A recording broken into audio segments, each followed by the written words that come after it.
Hey team, Claire here from My Mortgage, and today I want to talk a little bit about the statement I made to a client the other day called, I don't think there's ever been a better time to buy your first home. Now, why is that? Well, I think in the last 5 years we've had a really interesting property cycle underpinned by huge demand and quite a lot of FOMO over the 2020 and 2021 periods, with low interest rates, ready access to credit, and the government essentially stimulating our housing market with those two factors. What does that mean for first home buyers today? Well, I'm seeing a lot of properties sub sort of 750k here in the Waikato, which are providing some really good deals for people, really.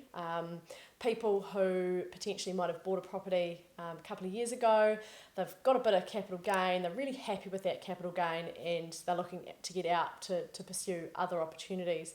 Plenty of older investors looking to offload some of their rental properties. Also, some buyers looking to take a step up or to look at building. And wanting quick sales that are on their terms. And I think that's really key for first home buyers, and being flexible and potentially longer settlements or being able to work in with some of those vendors in order to get a good price. And many of those vendors as well are not actually motivated by large prices. They're aware that the market has come back a little bit and they're just looking to make the sale and make it all happen. So I think with, obviously, interest rates have increased a wee bit. That might be an understatement actually, but they have gone up to sort of around that 5% range. And that's what we're seeing at the moment for 12 months across the board. We've also seen a bit of a crunching up of credit criteria, and that's not for everyone and for every bank. And I think the media have definitely played that up. The impact of the triple CFA rules hasn't been quite as intense, I suppose, as what they make out, but there are still some really key things that you need to be aware of.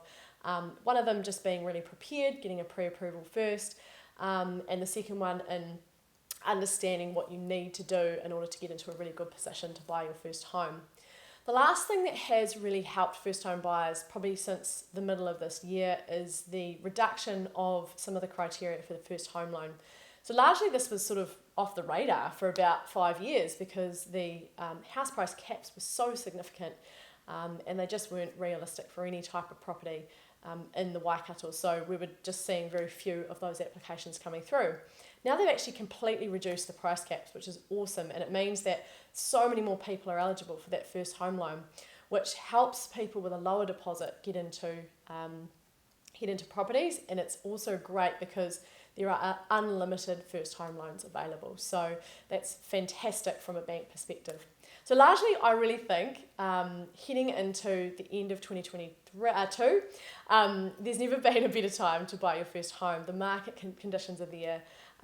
There's a lot of time to go through your due diligence and make sure everything's in line. And obviously, we can help you do that.